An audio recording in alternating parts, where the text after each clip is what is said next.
Hello everyone and welcome back to the channel. Today we are going to be taking a look at some of the underexplored Pokemon in early Regulation I, and there's no better Pokemon to kick this list off than, in my opinion, Umbreon. And Umbreon is a huge factor when it comes to restricted metagames. We didn't see too much of it in Regulation G, but historically Umbreon finds a way to make an appearance in these restricted metagames. We saw it on Groudon Lunala teams, and it really does appreciate having the Sun. And with all these teams now that have these extra Koraidon as the second restricted or the Groudon as the second restricted, Umbreon becomes a very strong support piece. And it just has incredible tools. Inner Focus is such a good ability in terms of not getting fake out cycled. I'll get into that in a bit, but Inner Focus is an incredible ability. You have crazy good defensive stats, and you just get to sit on the field and support the rest of the team, right? You get to go Snarl, you get to go Foul Play to punish if you want a big punishing move against those physical attackers. You get to have cool stuff like Yawn and Helping Hand, which I think are awesome. And Yawn and Helping Hand are two different ways to kind of support yourself in a restricted metagame. The thing with Yawn is, you gain a lot of positioning because they either have to, if you get the Yawn off, they either have to switch out next turn or they have to let their Pokemon go to sleep. And I think that predicament becomes a lot more difficult to make that decision on when your Pokemon that is Yawn is now your big restricted piece. Do I risk letting this piece go to sleep for the next 3 turns of the game just to get some extra damage off now? It becomes a little bit more difficult when there's 2 restricteds, and anytime you can gain board state in a double restricted format, it is absolutely massive. You also get stuff like I said, Helping Hand, and what's funnier than a restricted doing big damage? A restricted doing big damage that's now boosted by Helping Hand. So just really cool ways to get around there. You also have other support moves like Taunt. Or you also have, if you do decide to be on a Sun team, Moonlight in the Sun actually heals you 75%, which is actually incredible amounts of healing when you pair it with the Bulk and probably either a Leftovers or some sort of... I would stray away from the Citrus Berry. This is a Calyrex matchup. You don't want to have the berry here. But Safety Goggles is also another option. But long story short, the support moves here are incredible. And you do it all without getting faked out. Generally, in restricted formats, a lot of it is how do I support my big 2 pieces, right? And a lot of the times that is with stuff like fake out. We've already seen it in Regulation I, where it's Incineroar, the Rillaboom cycle. They try to fake you out, and all of a sudden the restricted gain leverage. This with Inner Focus shuts that down. I played the Calyrex Shadow Terrapagos team on stream the other night, and I was testing out an Umbreon Koraidon team. And I literally just basically felt like I was going to 4-0 that team every single time I pulled it, simply because they couldn't fake out cycle my Umbreon, and they got cycled down by Snarl. A team like that will normally try to fake out, gain positioning with Calm Mind and get set up before the Snarls are able to whittle them down too far. But with the Inner Focus and a combination of Snarl, they just couldn't break through me. And then if I needed to do damage, Foul Play does do big damage there as well. Lots of potential for Umbreon, a lot of cool supporting casts, and I think that's what you kind of need in these last slots on teams in restricted formats. How do I make my team that much better with one maybe niche pick? How do I shut down one composition with maybe one niche pick, right? And I think Umbreon is a great way to do that and a great source of support in a metagame where the bulky, non-restricted pieces are kind of tough to find. Everything kind of falls apart pretty fast nowadays, and having Umbreon there could definitely be one way to help support your team. Moving on is a Pokemon I heard a lot get chatted about right off the bat, and it's going to be Araquanid. And the thing with Araquanid is, in theory, it sounds absolutely amazing. You have Wide Guard to shut down the Calyrex Shadow. You resist the body press. You have everything going for yourself here with this Araquanid. Only thing is, the numbers don't work out for it, right? Obviously, the defensive stat is a little subpar. The special defense stat is fantastic. HP, obviously, relatively low in comparison to what we'd want to have in a scenario where the Araquanid wants to be that defensive piece. It wants to sit on the field, and it wants to utilize that Wide Guard. It wants to eat those body presses. The problem is body press is still doing about 35%. Astro Barrage is still doing about 54% if they're the Life Orb Calyrex variants that are going around right now. And it's just very difficult to justify. And I know a lot of you are like, well, it sucks. Why is it on the list? I think, in theory, as the metagame develops, we are going to find a usage for Araquanid to be that guy. I just don't think it's right now, but I figured it deserved the mention. Like I said, got the wide guard, which is definitely one of its key selling points. You also get access to just cool stuff, like I believe, does it get Super Fang? It does not get Super Fang. Huh. Interesting. I always thought it got Super Fang, and never mind, ignore me. Icy Wind if you really want speed control. I don't think that's what you're using this piece for. Infestation in a restricted metagame definitely deserves a shout out, where you can just kind of trap in a piece and help position, which is definitely something to mention. Outside of that, I don't think you're actually doing a lot back, which is kind of a concern. However, if you get into Trick Room, it's a good Cali Ice answer as well. So it's like, it in theory beats some of these restricteds, and I think on the right team, it could be correct. Obviously, right now it's a little less than ideal. The numbers really don't match the theory when you put it in practice. However, I think if the metagame does maybe slow down or things start to settle in, there is a niche spot for Araquanid simply into that CSR Zamazenta core. So I definitely did want to give it a shout out since that was going to be the most popular core of the format.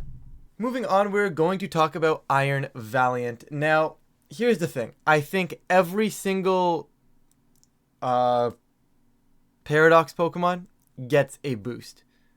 I truly do, right? We now just have electric terrain being able to be utilized on more compositions simply because you can add Miraidon as a secondary restricted now, even if it wasn't going to be technically your primary one on a different team. So now you just have more electric terrain on the board. Even if you don't have it yourself, maybe you're going to steal it from your opponent. In certain cases, a little less viable, but it definitely is an option that could happen. And then you also get just Sun on more teams, like I mentioned when we were talking about Umbreon. There's just going to be Sun on more teams. So whether you're using Quark Drive and taking advantage of the electric terrain, or whether you're using that photosynthesis that's taking care of, or that's utilizing and capitalizing off of that sun that's going to be around. All of these all these Paradox Pokemon get a benefit from that. However, I think Iron Valiant is the Quark Drive user that I really do want to shout out. Obviously, we saw Iron Valiant. I believe it got second at Worlds in Regulation G. And we just get so many cool supporting options that I think it deserves to be tested a lot more. Right, we know a lot of these supporting options already. It's going to be coaching. It's going to be things, like the Icy Wind. If you wanted, you get Wide Guard. Right, this alone is enough of a case to justify Iron Valiant for me. Right, I believe you actually get access to a move that can. I believe you get a dark move as well. Right, you're not going to run Fling. I mean, you could. Don't run Fling. You get Knockoff if you really want it to be cool and cheeky into some of those Calyrex Shadow teams. You get Aura Sphere, maybe to hit that Zamazenta on the special side. Right? Overall, you're going to see a lot of this list kind of be support pieces on how am I going to support my restricted well? How is this one piece going to patch a certain matchup? And you're going to see that a lot just because like the nature of double restricted formats, it's how am I supporting my two restricteds? And I think Iron Valiant does that absolutely phenomenally. You can either go booster energy maybe if you don't have the electric terrain on your side of the field, which is probably going to be the case more often than not. If not, Focus Sash, super viable as well. And I'm sure there's all kinds of moves that I missed. Disable, Encore, both of those are very, very strong, especially in restricted metagames where, all of a sudden you can't protect your restricted because I'm going to Encore you into whatever you just click next turn. And that alone is very, very valuable as well. Just very, very good support moves on Iron Valiant. Hey, you think you're gonna die? Destiny Bond. I don't know. I don't. That one was a joke. It might actually be funny. It's funny. It's probably like a cool joke on a couple teams, but like I don't think that one's actually viable. But you do get to do a lot, and with the booster energy, you're just super fast as well. So you get fast Icy Wind. It's just a little bit slower than Fluttermane, and Fluttermane kind of has fallen off as well. So Iron Valiant with fast Icy Wind support. Obviously, the metagame is kind of strayed away from that at the beginning of the format because everybody's like, oh, Tailwind, Tailwind, Tailwind. Or Hard Trick Room to counter that. So it's a little bit of a weird spot right now, especially, because Wide Guard's on every team. You lose value in Icy Wind. I did want to play kind of the devil's advocate here a little bit. It's not like you're not going to slap it on a team and instantly see amazing usage. But I definitely think Iron Valiant on the right team can definitely support a team super, super well. Coaching is valuable for the physical guys. And like I said, you just get Encore and Disable. I'm kind of rambling now, but you get the point with Iron Valiant here. As I said, the Photosynthesis guys get a boost as well. And this is going to be my star of those boosts, and that's going to be Gouging Fire. Maybe I'm a little biased towards Gouging Fire. Yeah, that's probably on me, and I probably am. However, the way I look at Gouging Fire is, once again, that sun is going to be up. You might as well take full advantage of it. You now get Flare Blitz on your Gouging Fire. You can go booster speed still. You can outpace those Calyrex Shadows, maybe tech on something like a Snarl.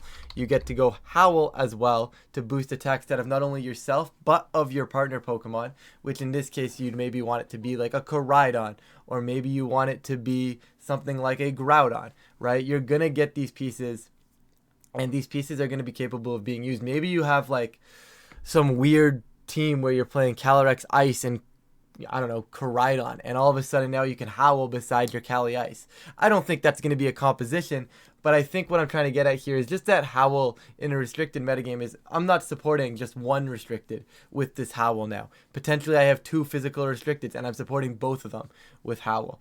You know, you throw maybe the Clear Amulet over here or the Clear Amulet on your restricted. Now they can't intimidate you. You get a +1 on a non-intimidatable mon. I don't think that's even a proper English, but we're rolling with it. And you just get these cool support options. Burning Bulwark is something as well where, you know, those physical mons want to hit into you. You get to potentially burn them if they do make contact with this move. A little bit annoying around Spore, but Amoonguss has kind of fallen off in the early days of the metagame. And I think that's normal in an early metagame, right? We see all these hyper offensive pieces. So with Amoonguss falling off, a little bit less status going around, Bulwark definitely a strong move right now. You also get cool things like Breaking Swipe. Problem with Breaking Swipe is you get the Clear Amulets on the other side of the field.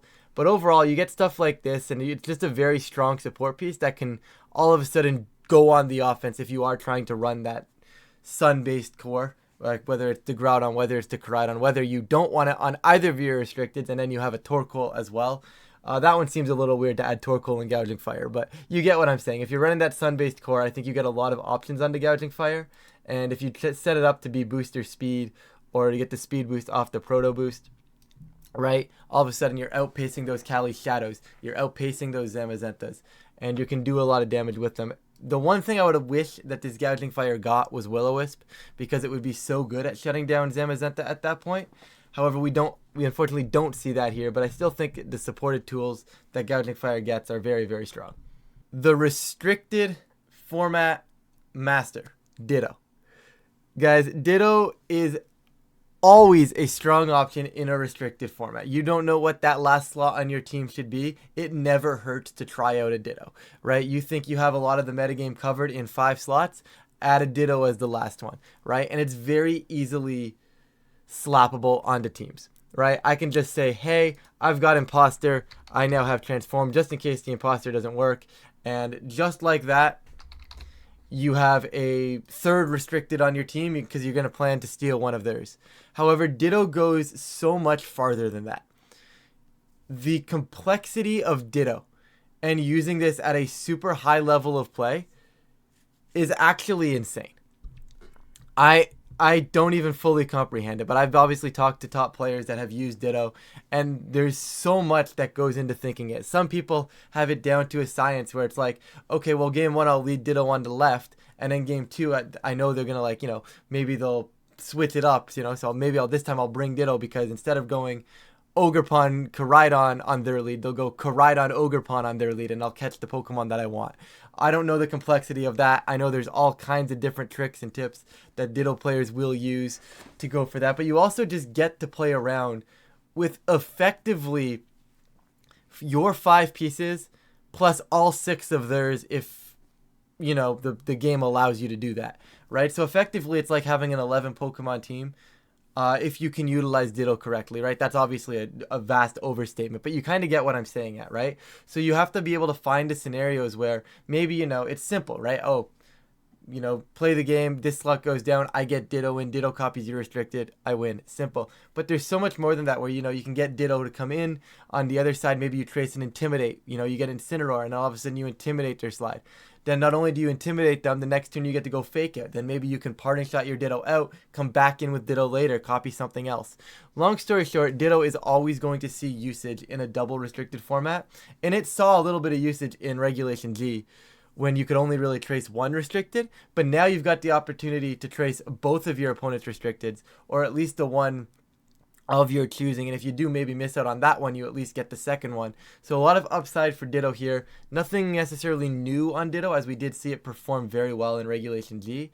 But I definitely think it gets another uptick in usage here moving forward in Regulation I. Moving right along, we've got Grimmsnarl. Now, everybody I think at this point is kind of aware of how this Grimmsnarl is going to perform, right? You've got options like Spirit Break. If I could type, that would be fantastic. You've got options like Spirit Break. You've got options like Foul Play. Kind of you pick one of your choosing more often than not. And then you're going to get Reflect or Light Screen. I can kind of do it that way. You guys kind of get the concept there. But you get either of those screens. You probably want to have both of them. And then you get everybody's least favorite move, and that's Thunder Wave. And normally, like we saw Grimmsnarl have usage in these high power formats. We saw it a lot in Sword and Shield. We saw it a little less to be effective in Regulation G. However, now with 2 restricteds on your opponent's side of the field, I think just getting Reflect and Light Screen up to slow down the very early fast-paced metagame is massive. You also get, like I said, you get Foul Play, massive stab damage back into your opponent's direction. Spirit Break to hinder off some of their damage output even more if you choose for something like that. And then Thunder Wave. So now you're potentially not only slowing down one of their key pieces, you're also slowing down 2 of them and potentially making both of their restricteds unable to move if you can use Grimmsnarl effectively. The only real issue with this is you're bringing Grimmsnarl into a very high-powered metagame, and a lot of the times you're going to have to choose. Do I want a Reflect, a Light Screen, or a Thunder Wave? Sometimes you're only going to get one. Sometimes you're going to get all 3, and it's going to look like the best Pokemon in the format, right? But sometimes this format's way too high-powered, and you're only going to get 1 or 2 of these options. But sometimes just getting one of them off is enough. You know, I'm going to paralyze your Choice Scarfmon, and now my Calyrex Shadow is free to sweep their team, right? There's a lot of options like that as well. Just very good support options, similar to that trend where I was talking about earlier. And a lot of these pieces are going to be the support pieces. You know, you're not going to see me recommend like something like a Baxcalibur that's all of a sudden going to Dragon Dance and tear through the metagame. I mean, it might. But I'm probably not going to recommend that, at least at this exact moment. It's so early in the metagame, and I really want to focus on things that are going to be supporting your restricteds, supporting those teams very, very well. And Grimmsnarl is just another piece for that, right? And you also don't have to do any of that. You know, you could run maybe like a crazy offensive one where you go something like Covert Cloak and you have Fake Out and Fake Tears, right? And just instead of just supporting your restricteds in a passive way, now you're just enabling them to do so much more damage than they were before. And maybe on something like this, you run Sucker Punch to pick off any like focus sashes, right? So there's so many different ways that this Grimmsnarl can be used. I do think the Light Screen, Reflect, and Thunder Wave variant is very, very strong and probably the stronger option.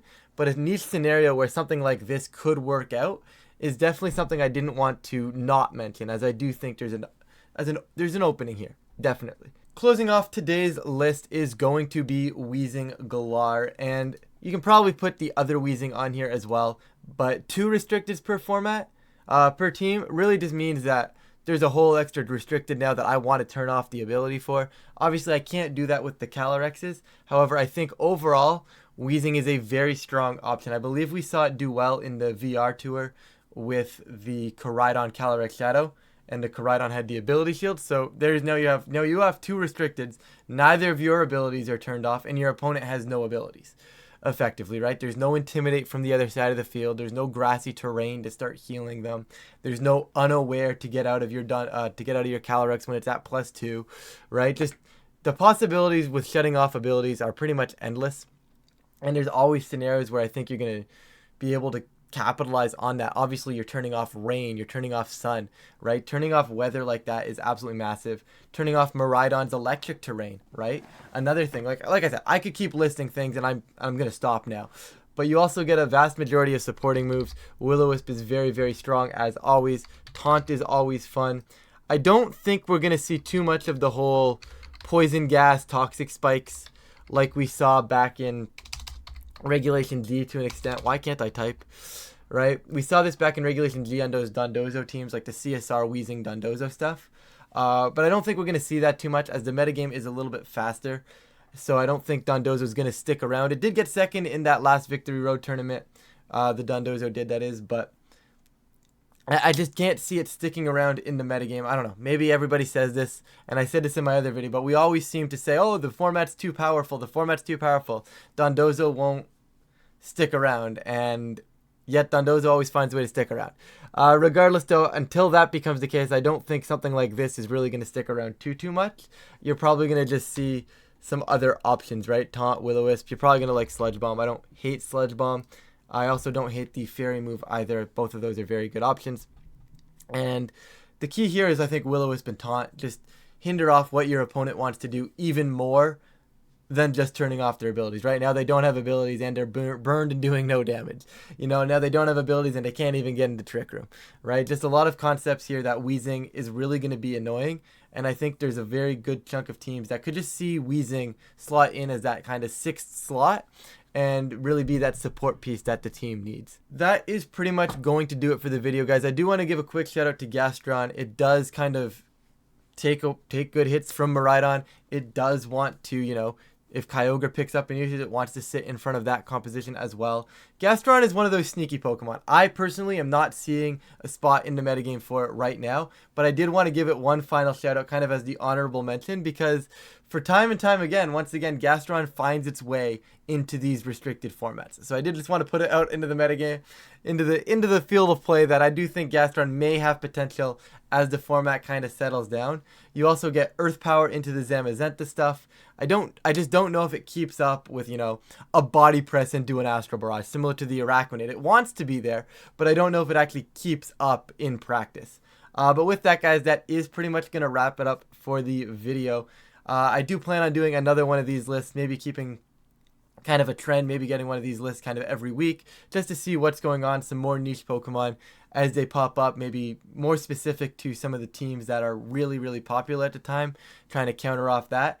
But overall, if you guys are enjoying this type of content, please feel free to leave a like and subscribe. It really does help out the channel, and of course, I really do appreciate it. But with that, I'm going to get it out of here. Thank you all so much for watching, and I will catch you all in a future video.